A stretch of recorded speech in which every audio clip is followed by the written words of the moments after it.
దేవుని రక్త మాంసములో చేయలేని పూర్వము మనం కూడా దేవుని వాక్య లేఖనమును కూడా పరిశీలన చేసుకునే వారమై మన హృదయములను, మన ఆత్మ, మన శరీరము, ఈ ఆత్మ, జీవము, శరీరము మూడు దేవుని రక్త మాంసంలో చేయవేయాలంటే మూడు పవిత్రంగా ఉన్నాయి. మొదటిది మన ఆత్మ, రెండవది మన జీవం, మూడవది మన శరీరం.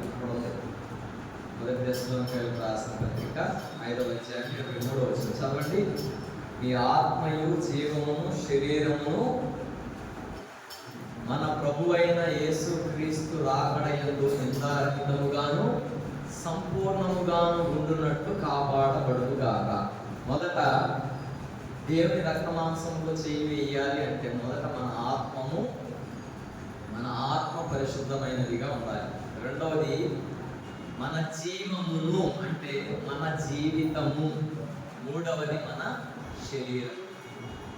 తండ్రి, కుమార, పరిశుద్ధాత్మ త్రియేక దేవుడు. కాబట్టి ఆ త్రిత్వానికి మాదిరిగా మనకేమి ఇచ్చాడంటే మూడు ఇచ్చాడు. మళ్ళీ ఒకటి ఆత్మనిచ్చాడు, ఒకటి జీవితమునిచ్చాడు, ఒకటి శరీరమునిచ్చాడు.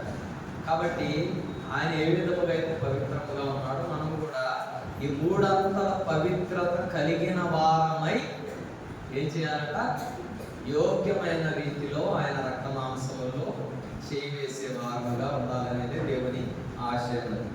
కాబట్టి మనకు సమయం ఎక్కువ లేదు కాబట్టి నేను డైరెక్ట్గా అంశంలోకి వెళ్దాం. మొదటి తిమోతికి రాసిన పత్రిక అపోస్తలుడైన పౌలు మొదటి తిమోతికి రాసిన మొదటి పత్రిక 4వ అధ్యాయము 11వ వచనము 12వ వచనం. తిమోతికి రాసిన మొదటి పత్రిక 4వ అధ్యాయము 11వ వచనము 12వ వచనము మనం అందరం కలిసి చదువుతాం.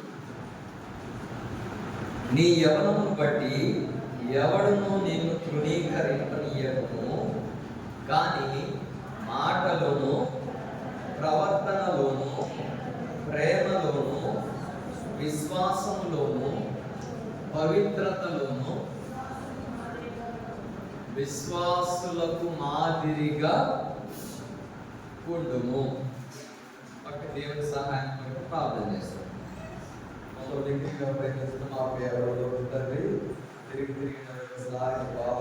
తిరిగి వస్తున్నాం. ఉదయకాలం నుంచి నేను వాడడం ద్వారా ఆరాధన వచ్చున్నాము. ఈ 4 గంటల కృప ద్వారా కలిగే ఆశీర్వాదం మాకు చూపిస్తూ వచ్చారు. అటు మీ కృప ద్వారా మేము పొందుతున్న మేలును బట్టి మిమ్మల్ని ఆరాధించుకుని బట్టి కూడా మీకు ఉన్నాం. ఇప్పుడు కూడా అయోగ్యులను, అపాత్రులను, ఎన్నిక లేని వారును, మానవులను, బలహీనులను ఆయన ప్రభువా సమస్త విషయముల్లో కల్మషములు కలిగిన వారును, అతిక్రమించే వారును ఒప్పుకొంటున్నాం.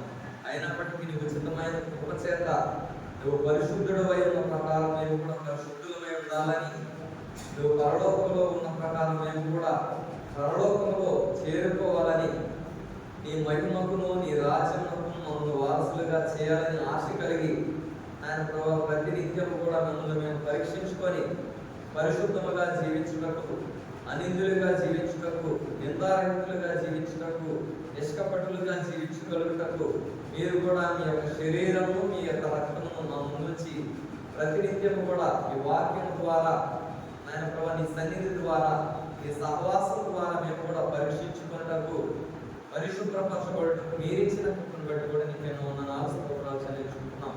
సమయంలో నిలబడుతున్న నేను కూడా ఆయన ప్రభా నోటి మాంద్యం గలవాడను ఒప్పుకొంటున్నాను. దీనుడను, దరిద్రుడను, పనికిమాలిన వాడని, ఏ మంచితనం లేని వాడను ఒప్పుకొంటున్నాను. నన్ను కూడా నీకు ఇష్టమైన పాత్రగా, అర్హమైన పాత్రగా తండ్రి ఉపయోగించే అర్హమైన పాత్రగా నన్ను కూడా ఉంచుకొని, బలహీనముగా నా స్వరం కూడా మీరే ఉండి నా నోటికి దూరంగా ఉంచి నీ ఆత్మను నా ఎందుంచి నాయన ప్రభా నీ వాక్యం సంధించినట్టుగా, సరిచేయనట్లుగా నాయన ప్రభా అర్థము వలె వారి హృదయం చూపించగలుగుటకు, ఖడ్గము వలె వారిని ఖండించగలుగుటకు, సుత్తి వలె సరిచేయగలుగుటకు నాయన ప్రభు నీ వాక్యం ద్వారా ప్రతి ఒక్కరితో కూడా మాట్లాడుతున్నామని నాయన ప్రభు యోగ్యమైన రీతిలో మేము కూడా ఈ రక్త మాంసంలో చేయడం కావాల్సిన కృపను అనుగ్రహించమని నన్ను నేను తగ్గించుకుంటూ నీ నామాన్ని హెచ్చిస్తూ నా ప్రభువును ప్రియరక్షకుడైన యేసుక్రీస్తు వారి నామమున ప్రార్థించి అడిగి వేడుకొంచున్నాను తండ్రి. ఆమేన్. కాబట్టి అపోస్తలుడైన పౌలు తిమోతికి రాస్తూ ఏం చెప్పాడంటే, నీ యవ్వనమును బట్టి ఎవడును నిన్ను తృణీకరింపనీయకుము, కానీ మాటలోను ప్రవర్తనలోను ప్రేమలోను విశ్వాసములోను పవిత్రతలోను విశ్వాసులకు మాదిరిగా ఉన్నది. కాబట్టి నేను ఉదయకాలం ధ్యానించినప్పుడు ఇక్కడ నీ యవ్వనమును బట్టి అని ఉంది కదా.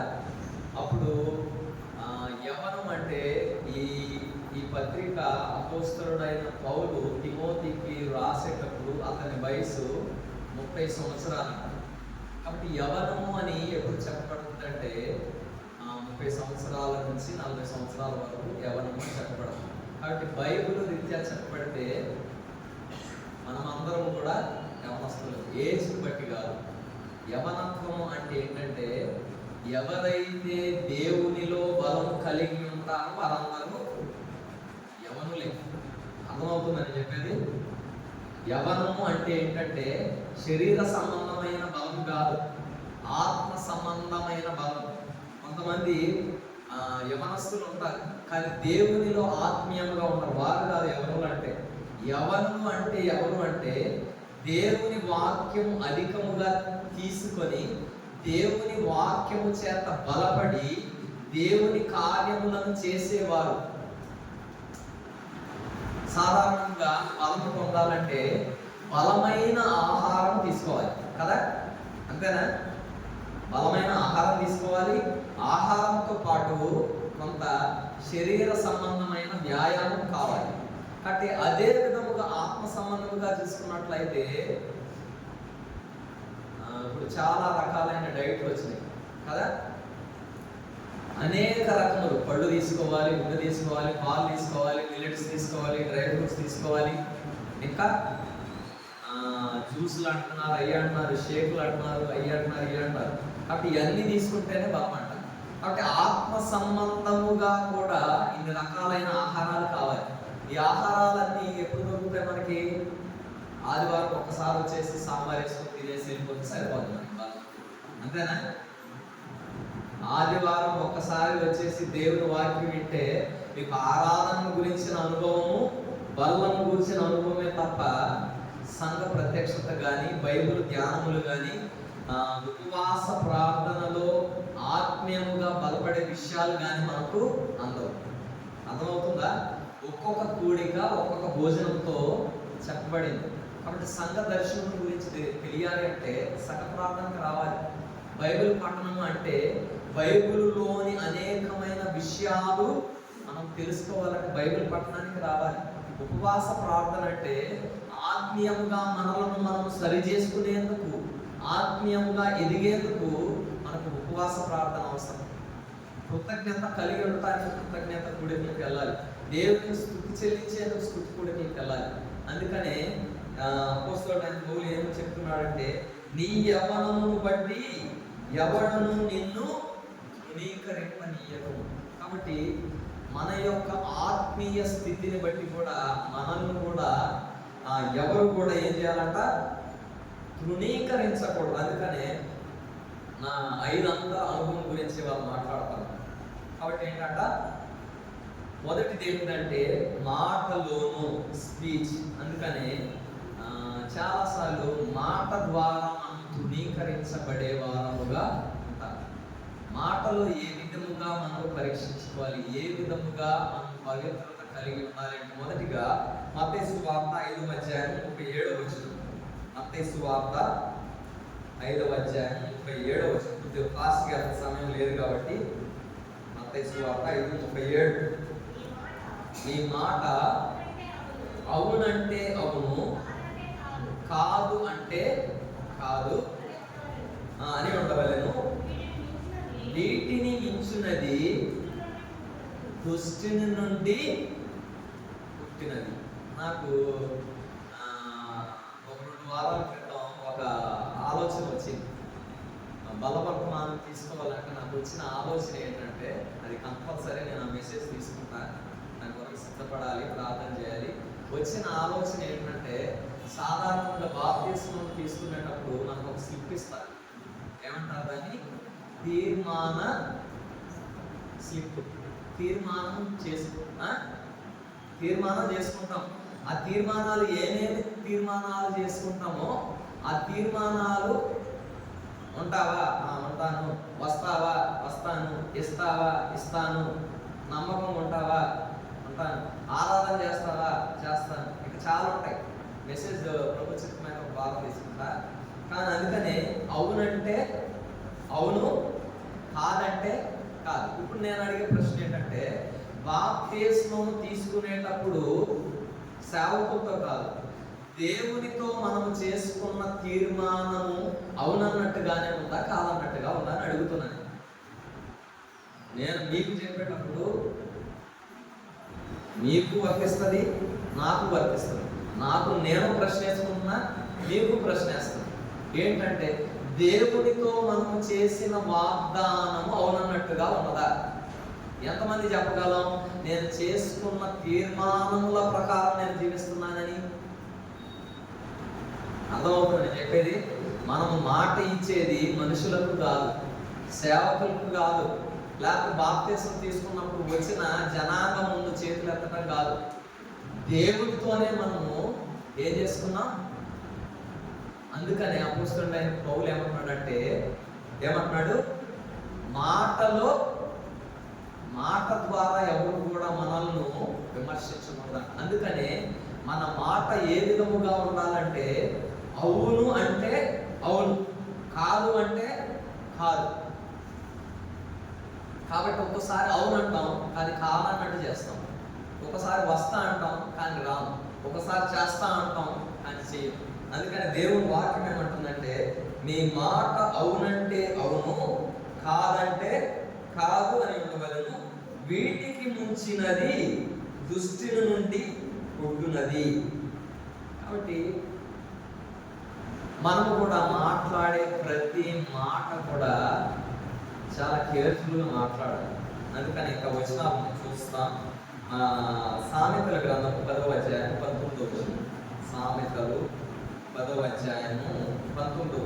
ఏ విధముగా మనము జాగ్రత్త వహించాలి? 10-19 చదవండి.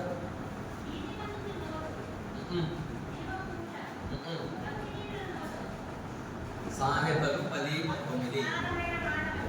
విస్తారమైన మాటలలో దోషముండక మారదు, తన పెదవులను మూసుకుని వాడు. అందుకనే ఏంటంట? విస్తారమైన మాటలలో ఏముంటుందంట? అవునంటారా కాదంటారా? ఎక్కువగా మాట్లాడమంటే ఆ ఎక్కువైన మాటల్లో ఏదో ఒకటి తగ్గిపోతుంది.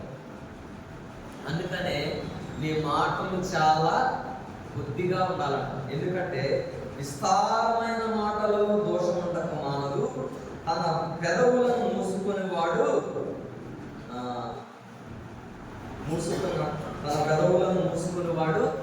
బుద్ధిమంతుడు అంట.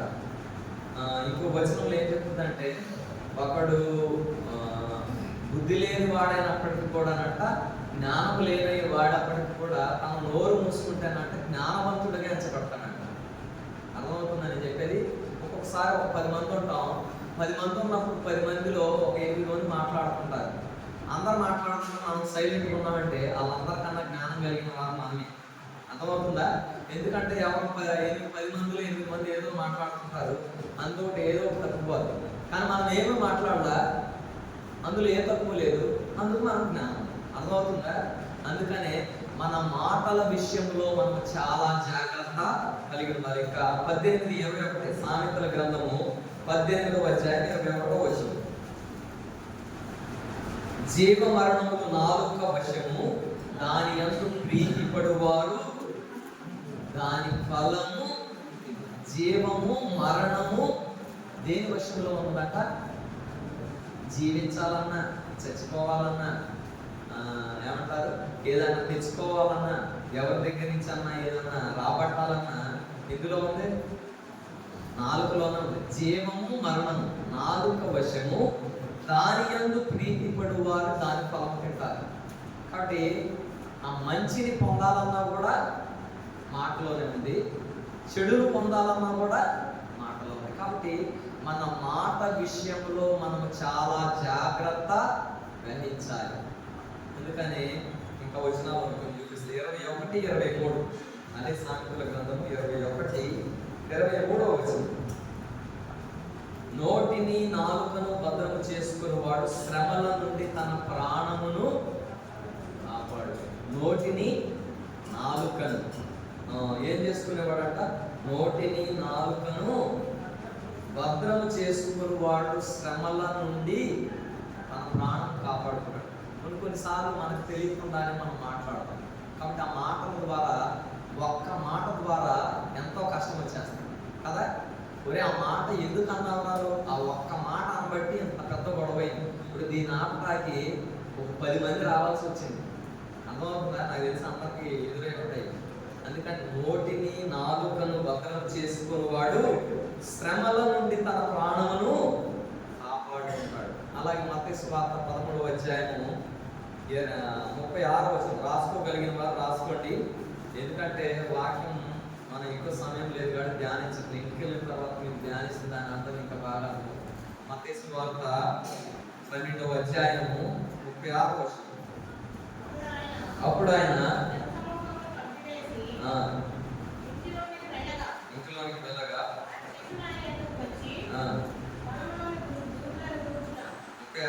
నేను మీతో చెప్పున్నది ఏమనగా, మనుషులు పలుకు వ్యర్థమైన ప్రతి మాటను గుర్చియు విమర్శ దినమున లెక్క చెప్పవలసి. మనుషులు పలుకు వ్యర్థమైన ప్రతి మాటలను గూర్చియు విమర్శ దినమున లెక్క. మనం మాట్లాడే ప్రతి మాటకు కూడా విమర్శ అంటే దేవుడు రెండవ రాకడలో వచ్చే ప్రతి మాటకు కూడా మనం ఏం చెప్పాలంట? లెక్క చెప్పాలి. కానీ ఒక్కసారి మనకు తెలియదు అది ఏంటంటే ఏదో మాట్లాడాలి కాబట్టి. అంటే అందుకని మలాకి గ్రంథంలో కూడా ఒక మాట ఉంటుంది. మలాకి గ్రంథం 3వ అధ్యాయంలో 16వ వచనం చదవండి.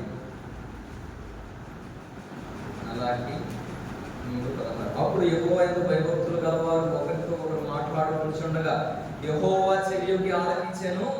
మరి యెహోవా యందు భయభక్తులు కలిగి ఆయన నామమును స్మరించుచు ఉండు వారికి జ్ఞాపకార్థముగా ఒక గ్రంథము ఆయన సముఖమందు. కాబట్టి మనం మాట్లాడే ప్రతి మాట ఆయన ఆలకిస్తున్నాడంట. రెండవదిగా మనము మాట్లాడే ప్రతి మాట కూడా ఒక పుస్తకం పెట్టాడంట. ఎందుకు? ఏం చెప్తున్నాడు? భయభక్తులు కలిగి ఆయన నామమును స్మరించుచు ఉండు వారికి జ్ఞాపకార్థముగా ఒక గ్రంథము ఆయన సముఖమునందు రాయబడింది. కాబట్టి మనం మాట్లాడే ప్రతి మాట కూడా ఆ పుస్తకంలో ఎక్కుతుందంట. ఎక్కిన దానికి విమర్శ దినమున ఏముంటుందంట? లెక్క చెప్పవలసిన వారముగా ఉన్నాం. అందుకని మొదటిగా మన మాటలో మనము జాగ్రత్త కలిగిన వారముగా ఉండాలి. రెండవదిగా చూసుకున్నట్లయితే ప్రవర్తనలో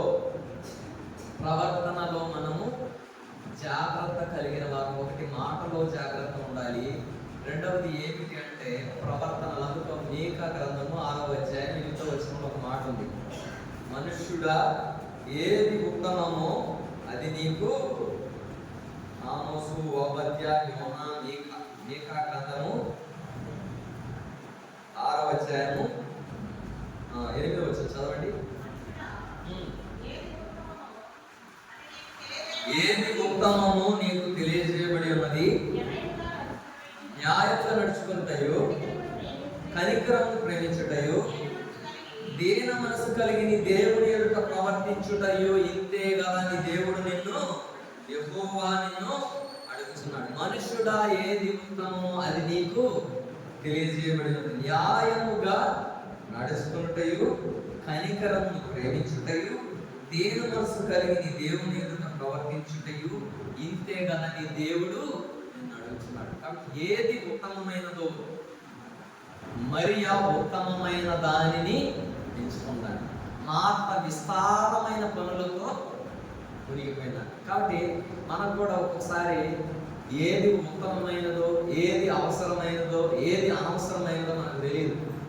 చాలా మంది తెలివిగల వారు చేసే పని ఏంటంటే, దేవుని సన్నిధిని మరియ ఏ విధముగా అయితే ఆయన ఆ మరియ యేసు పాదముల యొద్ద కూర్చుండి ఆయన బోధ వినిచుండేదో, మార్త విస్తారమైన పనులు పెట్టుకున్నాడు. ఉత్తమమైనది ఏంటో, ఉత్తమం కానిది ఏంటో మనకు తెలియదు. దేవుని సన్నిధిని కలిగి ఉండాలి, దేవుని సహవాసం కలిగి ఉండాలి, దేవుని సన్నిధిలో ఆనందం అనుభవించాలని చాలా మందికి తెలియదు. ఆ ఆనందం అందరికి తెలియదు, అనుభవించే వారికి మాత్రమే తెలుసు. కాబట్టి ఉత్తమమైనది ఏంటో దేవుడు మనకు తెలియజేశాడు. కాబట్టి మన ప్రవర్తన విషయంలో మనం కూడా చాలా జాగ్రత్త కలిగి ఉండాలి. అందుకని నేను పరిశుద్ధుడనైన ప్రకారం మీరును పరిశుద్ధులై ఉండాలి. యాకోబు 3:13 ఒక మాట ఉంది. తన 3:13 యోగ్యమైన ప్రవర్తన వలన తన క్రియల వలన. చదవండి, యాకోబు 3:13.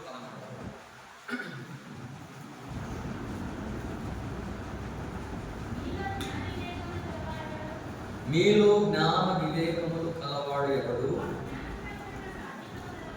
వాడు జ్ఞానముతో కూడిన తన యోగ్య ప్రవర్తన వలన తన క్రియలను కనుపరచవలెను. మీలో జ్ఞాన వివేకములు గలవాడెవడు? వాడు జ్ఞానముతో కూడిన సాత్వికము గలవాడై తన యోగ్య ప్రవర్తన వలన తన క్రియలను. ఇక్కడ ఎన్ని విషయాలు ఉంటాయంటే, జ్ఞాన వివేకములు కలిగి ఉండాలి. ప్రవర్తనను కాపాడుకోవాలంటే జ్ఞానముతో కూడిన సాత్వికం. ఒక్కొక్కసారి మనకు జ్ఞానము లేకపోవడం వలన సాత్వికం ఉండదు. సాత్వికం అంటే సహించే గుణం ఉండదు. సాత్వికము గలవాడే తన యోగ్యమైన ప్రవర్తన వలన తన క్రియలను కనపరచు. కాబట్టి ప్రవర్తన అంటే ఏంటంటే, క్రియల ద్వారా బయటపడేదే ప్రవర్తన.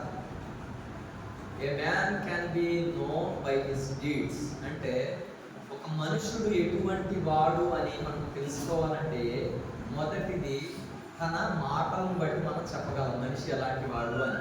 రెండవది మనిషి యొక్క క్రియల వలన మనం చెప్పగలం. అందుకనే మనము మొదటిది మాటలో జాగ్రత్త కలిగి ఉండాలి, రెండవది ప్రవర్తన విషయంలో జాగ్రత్త కలిగి ఉండాలి. అందుకనే 19:16 3:19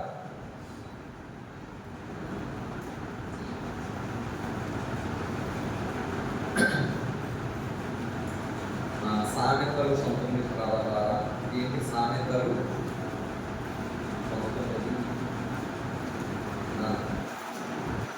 సామెతలు 19:16. ఆజ్ఞను గైకొనువాడు తన్ను కాపాడుకునేవాడు, తన ప్రవర్తన విషయమై అజాగ్రత్తగా నుండువాడు సత్యం. కాబట్టి దేవుని వాక్యం కూడా అనేక మార్లు మనతో మాట్లాడుతుంది, మనల్ని మార్చాలని ఉంటుంది, మన ప్రవర్తనను మార్చాలని ఉంటుంది. కానీ దేవుని వాక్యం ఏం సెలవుతుందంటే, ఆజ్ఞను గైకొనువాడు తన్ను కాపాడుకునేవాడు, తన ప్రవర్తన విషయమై అజాగ్రత్తగా నుండువాడు చచ్చును అన్నది. కాబట్టి మన ప్రవర్తన విషయంలో కూడా మనము జాగ్రత్త కలిగిన వారముగా ఉండాలి. అందుకని ప్రసంగి 5:1 ప్రసంగి 5:1 చదవండి. ప్రసంగి గ్రంథము 5:1. నీవు దేవుని మందిరమునకు పోవునప్పుడు నీ ప్రవర్తనను జాగ్రత్తగా చూసుకో. చాలు. ఇక్కడ మార్నింగ్ ఈ వాక్యం మనందరికీ తెలిసిన వాక్యం. కానీ దేవుడు బయలుపరిచిన మర్మం ఏంటంటే, నీవు దేవుని మందిరమునకు పోవునప్పుడు నీ ప్రవర్తన జాగ్రత్తగా చూసుకోను అని ఉంది కదా వాక్యము. దేవుడు నాకు బయలుపరిచిన సంగతి ఏంటంటే, నీవు దేవుని మందిరమునకు వెళ్ళే విషయములో, వెళ్ళినప్పుడు కాదు, వెళ్ళే విషయములో జాగ్రత్తగా ఉండు. అర్థమవుతుందా? దేవుని మందిరానికి ఆదివారం వచ్చేటప్పుడు కాదు జాగ్రత్త, దేవుని మందిరానికి వెళ్ళే విషయంలో, ఆయన సహవాసంలో నిలిచి వింటే విషయంలో. కాబట్టి మన ప్రవర్తన ఏ విధముగా ఉంది? పైకి భక్తి గల వారి వలె ఉండి దాని శక్తిని ఆశ్రయించని వారికి విముఖుడమై ఉంటుంది. కాబట్టి మన ప్రవర్తన ఏ విధముగా ఉంది? ఎన్నిసార్లు గద్దించినను లోబడని వాడు మరి తిరుగు లేకుండా హఠాత్తుగా. కాబట్టి వాక్యం ఎన్నిసార్లు బోధించినప్పుడు కూడా మన హృదయాల్లో ఏమవట్లేదంటే క్రియారూపకం దాల్చట్లేదు.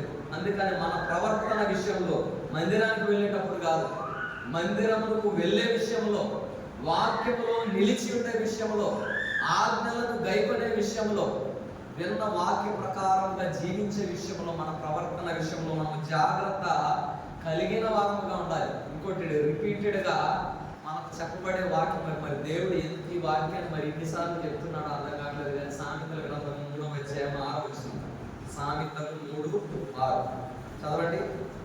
నాకు తెలిసి నేను ఒక 10-15 సార్లు చెప్పుకుంటే 10 నెలల్లో ఎక్కువే చెప్పాను.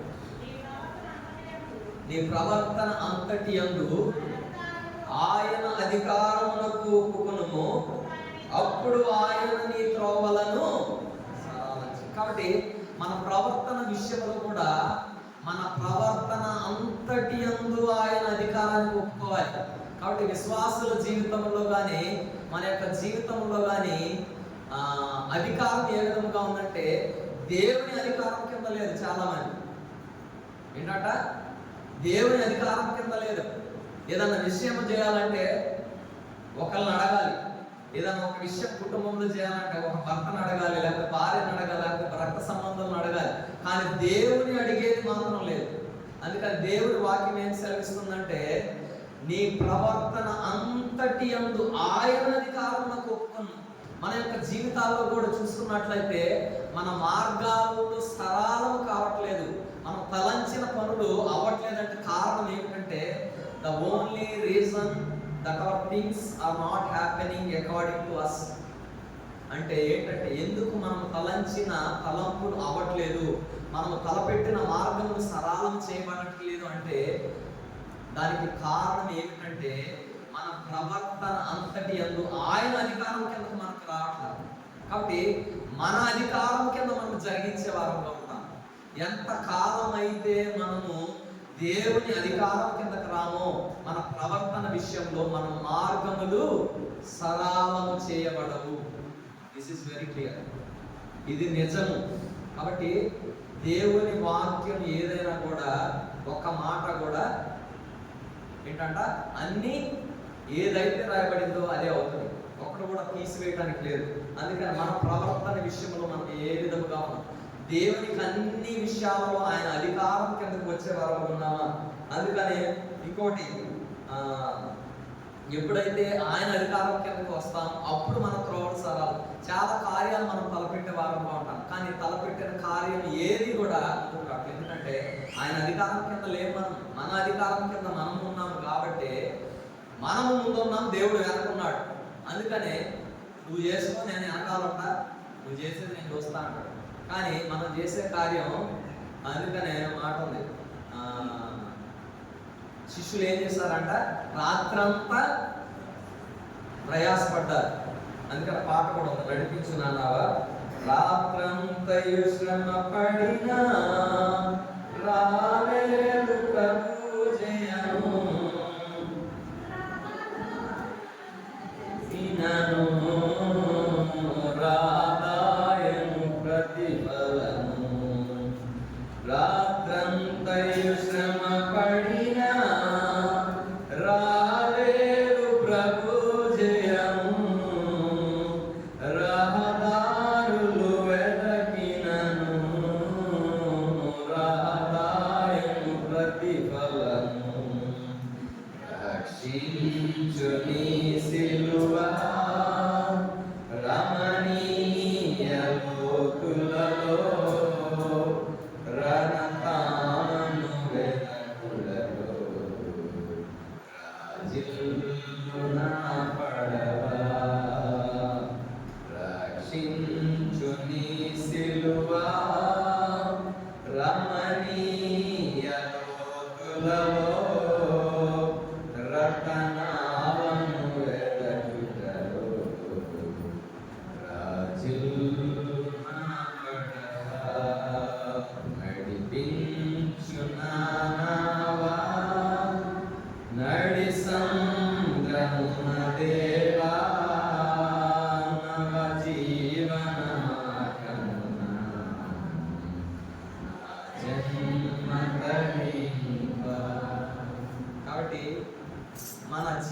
ఏమవుతుందంటే మన నావను మనమే నడిపించుకోవాలనుకుంటున్నాం. కాబట్టి అందుకనే ఇంకో వాక్యం కూడా దీనికి అనుగుణంగా 127వ కీర్తన చదవండి.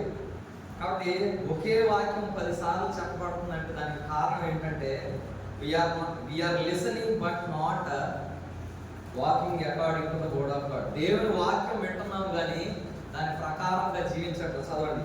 యెహోవా ఇల్లు కట్టించని ఎడల దాని కట్టువారి ప్రయాసం వ్యర్థమే. యెహోవా పట్టణమును కాపాడని ఎడల దాని కావలి కాయవారు మేలుకొని వ్యర్థమే.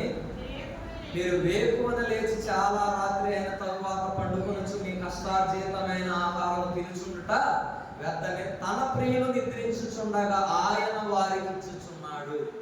కాబట్టి ఎందుకు కష్టపడుతున్నాను నేను? విశ్వాసాలు ప్రాక్టికల్గా చూస్తున్నాను. అసలు కొద్దిగా రెస్ట్ ఉండదు. అసలు 24 గంటలు బిజీయే. 24/6 కాదు, 24/7. కానీ ఏమవట్లా ఇల్లు కట్టబడట్లేదు, ఆశీర్వాదం లేదు, ఇంకా ఆరోగ్యం లేదు. మొదటిది ఆశీర్వాదము, రెండవది ఆరోగ్యం. రెండు లేదు. ఎందుకు చెప్పండి, మీరే చెప్పాలి. ముందు ఆశీర్వాదం ఎంతమంది చెప్పగలరు? నాకు దేవుని ఆశీర్వాదం అన్ని రకాలుగా ఉంది, నాకు దేవుని ఆరోగ్యం అన్ని రకాలుగా ఉందని ఎంతమంది చెప్పగలరు? చెప్పలేము. ఎందుకంటే అనుభవం లేదు. ఎందుకంటే మన ప్రవర్తన అంతటిలో ఆయన అధికారం కింద మనం రాలా. మన జీవన నావను ఆయన నడిపించుకుంటాం, మనమే నడిపించుకుంటున్నాం. ఇంకొకటి ఏంటంటే మనమే కష్టపడుతున్నాం. అందుకని యేసుక్రీస్తు ప్రభువారు శిష్యులు రాత్రంతా కష్టపడ్డారు, కానీ ఏంటంట ఒక్క చేప కూడా పడలేదంట. ఎప్పుడైతే దేవుని ఆజ్ఞ ప్రకారముగా లోతుగా కుడివైపునకు వెళ్ళి వల వేయమంటే ఎన్ని రకాల చేపలు పడ్డాయి? 153 రకాల చేపలు విస్తారముగా పడ్డాయి. కాబట్టి మన జీవితంలో కూడా మనం ఎందుకు అనుభవించలేకపోతున్నామంటే మనం కేవలం వినేవారముగా ఉన్నాము, కానీ గైకొనలేని వారముగా, దాని ప్రకారంగా జీవించలేని వారముగా. కాబట్టి మన ప్రవర్తన విషయంలో కూడా మనం దేవుని అధికారమునకు ఒప్పుకునే వారంగా ఉండాలి. ఇంకోటి ఏంటంటే యెహోవా యందు భయభక్తులు కలిగి చెడుతనమును విసర్జించు, అప్పుడు నీ దేహమునకు ఆరోగ్యం. కాబట్టి ఆరోగ్యాలు ఎందుకు లేవంటే దేవుని యందు మనకు భయభక్తులు లేవు. ఏంటంట ఇది నిజము. ఎందుకు ఆరోగ్యం లేదంటే దేవుని వాక్యం క్లియర్ గా యెహోవా యందు భయభక్తులు కలిగి చెడుతనము విడిచిపెట్టుము, అప్పుడు నీ దేహమునకు ఆరోగ్యం. కాబట్టి మన జీవితాల్లో కూడా ఎవరికైనా నేను ఆరోగ్యం లేని వారికి నేను ఇదే చెప్తున్నాను. ఇక్కడ దేవుని సముఖం నుండి నేను చెప్పే విషయం ఏంటంటే మీకు ఆరోగ్యము లేకపోతే, దేవుని యందు భయభక్తులు లేకపోతే, ఇంకా చెడుతనమును విసర్జించకపోతే మీకు ఆరోగ్యం ఉండదు. సింపుల్. ప్రార్థన చేయమని అనొద్దు. దేవుని యందు భయభక్తులు కలిగి ఉండండి. దేవునికి వ్యతిరేకముగా ఉన్నది ఏదైతే ఉందో దాన్ని విడిచిపెట్టండి. దేవుడు ఆరోగ్యం ఇస్తాడు. ప్రార్థన ద్వారా ఆరోగ్యం రాదు. ఓపెన్ చెప్తున్నాను. మేము చేసినంత మాత్రాన ఆరోగ్యం అసలు రాకుందే చెప్తున్నాను. మీరు మమ్మల్ని ప్రార్థన చేయమనొచ్చు, కానీ ఆరోగ్యం రాదని చెప్తాను. చేసినా కూడా రాదు. ఎప్పుడైతే దేవుని యందు మీరు భయభక్తులు కలిగి ఉంటారో, చెడుతనమును విసర్జిస్తారో, మీ ప్రవర్తన అంతటి విషయంలో ఆయన అధికారం కిందకు వస్తారో, అప్పుడు మాత్రమే మీ మార్గాలు సరళమవుతాయి. అప్పుడు మాత్రమే మీకు ఆరోగ్యం వస్తుంది.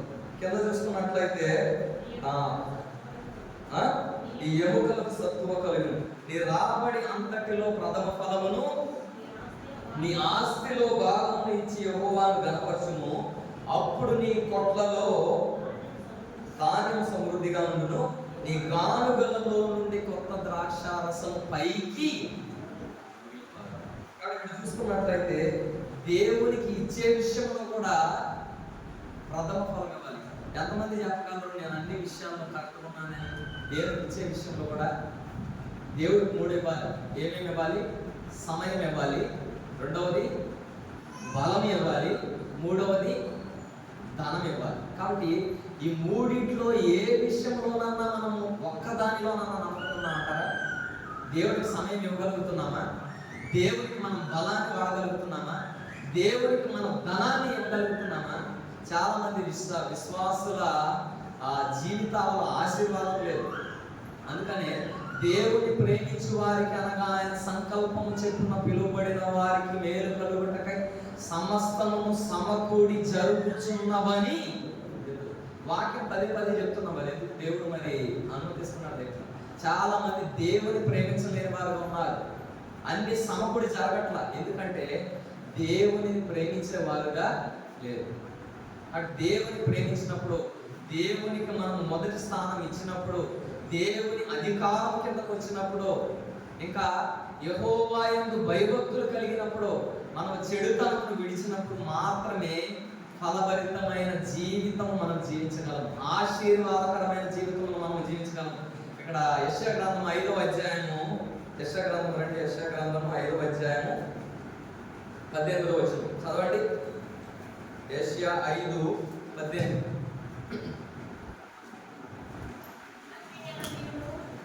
భక్తిహీనతయను తాళ్లతో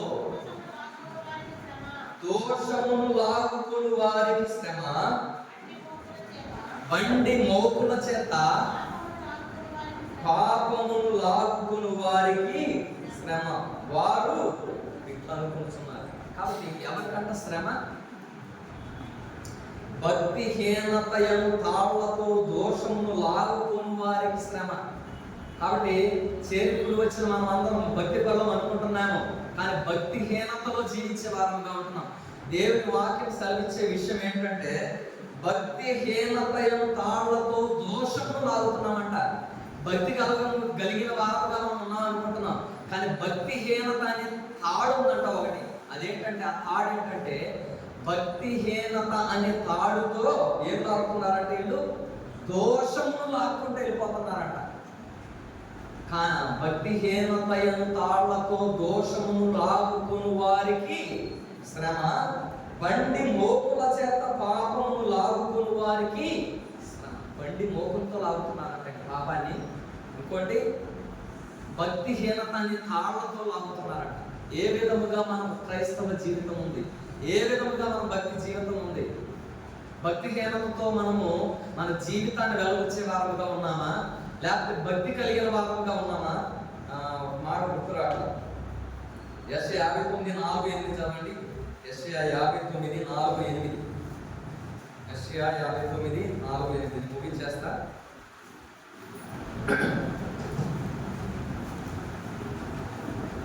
యాభై 59:4-8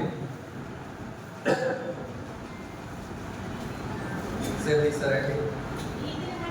నీతిని బట్టి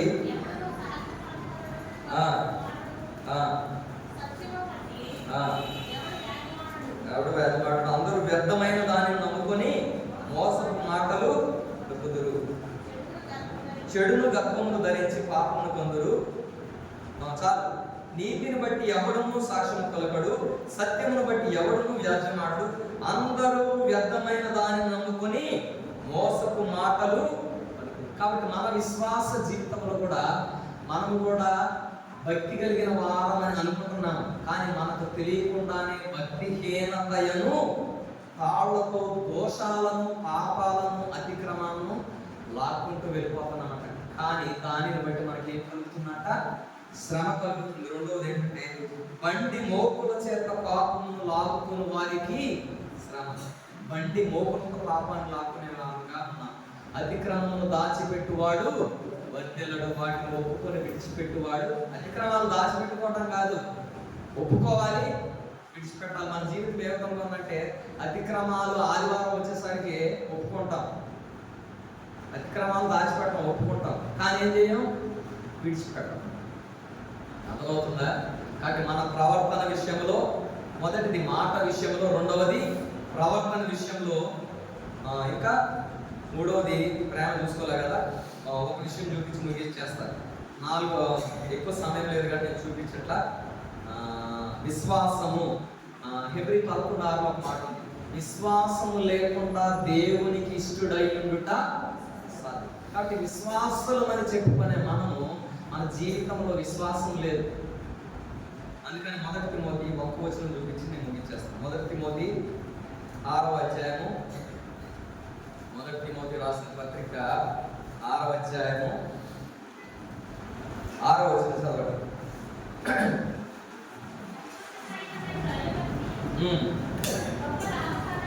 సంతుష్టి సహితమైన దైవభక్తి గొప్ప లాభ సాధనమైనది.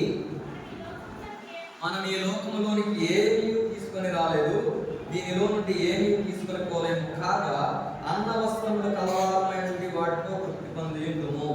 ధనవంతులకు అపేక్షించు వారు శోధనలోను, ఉరిలోను, అవివేక హింసలోను, హానికరమైన అనేక దురాశలలోను పడదు. అట్టి మనుషులను నష్టములోను, నాశనములోను ముంచివేయు. ఎందుకనగా ధనాపేక్ష సమస్తమైన కీడులకు మూలము. కొందరు దానిని ఆశించి విశ్వాసములో నుండి తొలగిపోయి నానా బాధలతో తమను తానే ఏంటంట ఒక వచ్చిన గుర్తురాక మంచి వాక్యం. నానా బాధలతో తమను తానే పొడుచుకున్నారు. ఎందుకని? భక్తిలో తృప్తి లేని జీవితం, సంతుష్టి సహితమైన దైవభక్తి. అందుకనే మా నాన్నగారు ఒక మాట చెప్పారు ఏంటంటే, భక్తి అనే దానికంటే తృప్తి ఉండాలి. There has to be a limit for everything. అలాగే మన భక్తి జీవితంలో కూడా కొద్దిగా తృప్తి ఉండాలి, కలిగిన దానితో తృప్తి ఉండాలి. ఎందుకంటే కాన్సెప్ట్ ఈస్ వెరీ సింపుల్.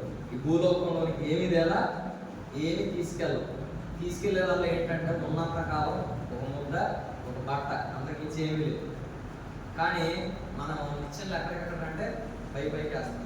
అందుకనే దేవుడి వాక్యం ఏమంటుందంటే, ఎందుకనక ధనవంతులకు అపేక్షించు వారు శోధనలోను, ఉరిలోను, అవివేకయుక్తమును, హానికరమైన అనేక దురాశలతో పట్టుదురు. అట్టివి మనుషులను నష్టములోను, నాశనములోను ఉంచివేయు. ఎందుకనగా ధనాపేక్ష సమస్తమైన కీడులకు మూలం. కొందరు దాన్ని ఆశించి విశ్వాసం నుండి తొలగిపోయి తమను తామే ఏం చేస్తారంట? నానా బాధలతో తమను తామే పడుచుకున్నారు. కాబట్టి మనకు కూడా విశ్వాసం కలిగి ఉండాలి. దేవుడు మనకిస్తాడు, దేవుడు మనల్ని నడిపిస్తాడు, దేవుడు మనల్ని ఆశీర్వదిస్తాడనే తృప్తి కలిగి, భక్తి కలిగి జీవించినప్పుడు, అటువంటి విశ్వాస జీవితం కలిగినప్పుడు మాత్రమే మనము పవిత్రముగా జీవించగలం. కాబట్టి మనం కూడా మన యొక్క మాటలో, ప్రవర్తనలో, ఇంకా ప్రేమలో, విశ్వాసంలో, పవిత్రతలో, ఇంకా చెప్పాలి 2 విషయాలు, 3 విషయాలు నేను ఆపేస్తున్నా. కాబట్టి ఈ 5 అంతల అనుభవంలో కూడా మనం కూడా మన జీవితం ఏ విధంగా ఉంది? దేవుని అధికారం కిందకు వచ్చామా? దేవుని యందు భయభక్తులు కలిగి ఉన్నామా? చెడుతనమును విసర్జించే వారముగా ఉన్నామా? లేక భక్తిహీనతయను దేంతోనంట? భక్తిహీనతయను తాళ్లతో మన దోషమును లాగుకునే వారముగా ఉన్నామా? బండి మోపుల చేత మనం పాపము లాగుకునే వారముగా ఉన్నామా? మనకు మనమే శ్రమలను కొని తెచ్చుకునే వారముగా ఉన్నామా లేదో పరీక్షించుకున్నాం. కాబట్టి చెప్పబడిన వాక్య ప్రకారం కూడా మనం కూడా మన హృదయాన్ని పరిశీలన చేసుకున్న వారమే.